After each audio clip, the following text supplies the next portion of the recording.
Ya, assalamualaikum warahmatullahi wabarakatuh. Untuk tema yang kedua pada mata kuliah overhaul engine tentang yaitu mekanisme katup. Sebelumnya itu mengenai piston, connecting organizer, sekarang mekanisme katup. Kita langsung saja tentang istilah-istilah yang sering dengar: stir clap, gear clap, skor, atau katup, crankshaft, rosnock. Nah, ada timing bell. Itu istilah-istilah yang sering terdengar yang berhubungan dengan mekanisme katup. Nah, secara konstruksi itu mekanisme katup terletak di bagian atas box head cylinder yang ditutupi oleh tutup head cylinder. Ini biasanya langsung terlihat. Nah, konstruksinya macam-macam. Ada yang single noken, ada dua noken, ada VTEC, VTI, ada yang menggunakan rocker arm, ada yang tanpa rocker arm, macam-macam. Nah, fungsinya mekanisme yang mengontrol proses pemasukan pengeluaran gas buang ke dalam mesin melalui katup. Nah, jadi fungsi utama klep itu untuk mengatur atau menentukan gas kapan masuk, gas kapan keluar, pintunya di klep, pintunya buka kapan, pintunya tutup kapan. Nah, secara pengontrolan itu ada yang non variabel, ada yang variabel. Nah, variabel ini mulai dikembangkan pada saat-saat ini saja. Untuk yang VTEC, terus ada lagi dan lain sebagainya. Kalau nanti yang mobil lama yang hanya punya satu noken as, putaran tinggi, putaran bawah semua satu profil. Untuk yang ini putaran tinggi memiliki profil sendiri, untuk putaran bawah memiliki profil sendiri sehingga tenaganya lebih maksimal. Contoh non variabel durasi pembukaan tinggi angkatan katup relatif tetap berbagai kondisi mesin. Nah, ini yang tadi saya jelaskan. Yang variabel itu merubah durasi, merubah tinggi angkat katup, menyesuaikan kondisi mesin, putaran rendah, bawah, atau putaran tinggi, dan lain sebagainya. Contoh yang sangat terkenal VVTE, VTEC, dan lain sebagainya. Nah, secara konstruksi yaitu seperti ada gambar di atas, crankshaft timing, ada ini sebagai penahan kekencangan untuk timing belnya. Ini timing bell, ada yang pakai rantai, ada yang pakai bel kayak gini, ada yang pakai gear dari crankshaft ke noken as, macam-macam. Ada 3 konstruksi tersebut. Ini yang pakai bel. Nah, ini crankshaft pulley, ini crank, ini camshaft bagian atas. Nah, camshaft ini dibagi dua, ada in dan egg. Ini DOHC double. Ini khusus intake, ini yang masuk cam intake, ini egg house. Satu ini terdiri dari 2 klep, in dan egg-nya. Seperti ini konstruksi dasarnya.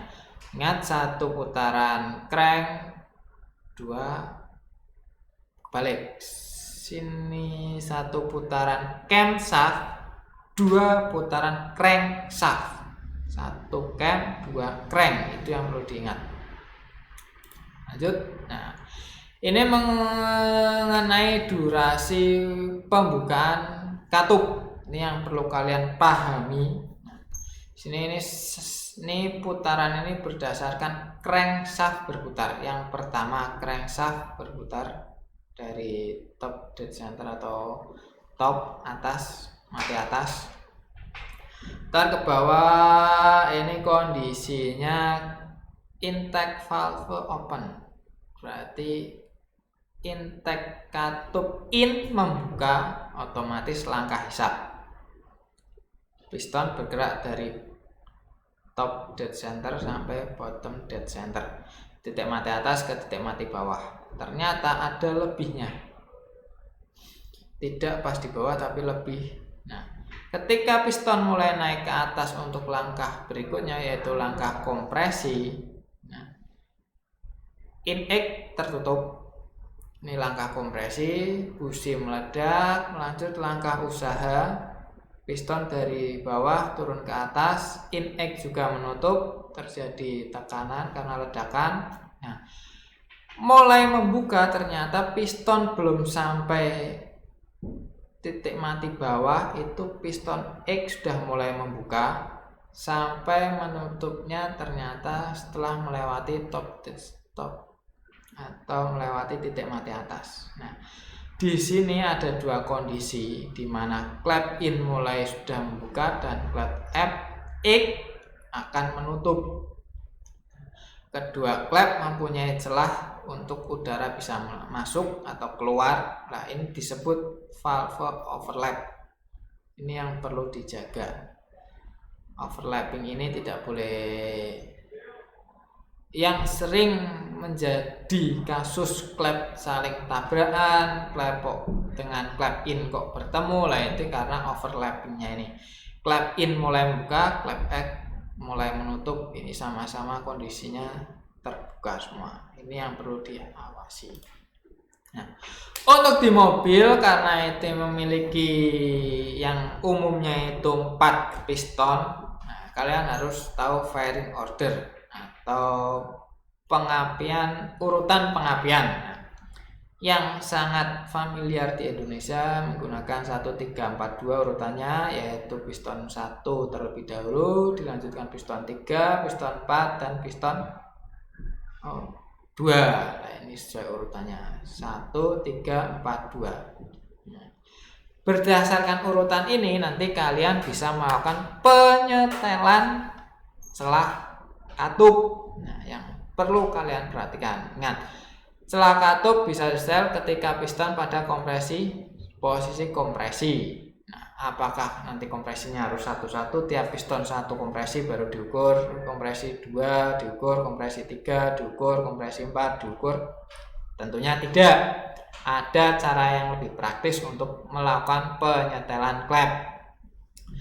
Kalau secara teori memang benar penyetelan klep dilakukan saat kompresi, tapi untuk 4 silinder dengan firing order 1, 3, 4, 2 itu ada cara mudahnya. Yang pertama, kalian tentukan crankshaft ini titiknya sudah posisi top, ada tandanya pada silinder, blok silinder dengan crankshaftnya. Ini biasanya tanda titik dengan tanda titik pada crankshaftnya, camshaftnya juga ada tanda titik.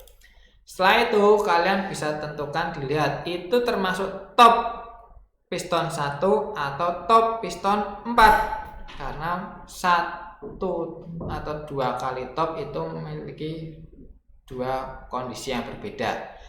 Top pertama itu kemungkinan piston 1, bisa dilihat di firing ordernya, apakah ketika piston 1 top kompresi itu pas pengapian di piston 1, atau ketika top 4 itu pengapian di 4. Nah, ini yang perlu kalian waspadai, karena secara noken itu akan berbeda kelihatan. Top 1 nokennya ke atas semua, sedangkan yang piston 4 nokennya tertekan. Ketika top 4 nokennya melepas semua di piston 4, di piston 1 ternyata menekan. Nah, ini yang perlu kalian pahami. Seumpama kalian mengetopkan pada kondisi top 1, yang bisa setel atau yang bisa kamu setel untuk top 1 yaitu in X piston 1, in piston 2, X piston 3, itu bisa kalian setel. Setelah itu kalian topkan lagi, putar, tentukan top 4 yang bisa kamu setel in X piston 4, in piston 3, X piston 2. Nah, berarti 2 kali pekerjaan. Yang pertama hanya mengetopkan top 1 untuk menyetel ini, yang kedua top 4 untuk menyetel sisanya. Cara penyetelan seperti biasa, pakai thickness gig, celah klep antara rocker arm dengan klep atau noken langsung dengan klep. Nah, silahkan langsung dilakukan penyetelan. Nah, ini harus dipahami sesuai yang tadi. Nah, oke, untuk clap kita hanya sampai situ dulu, yaitu cara penyetelan seperti yang tadi saya jelaskan. Ada 2 top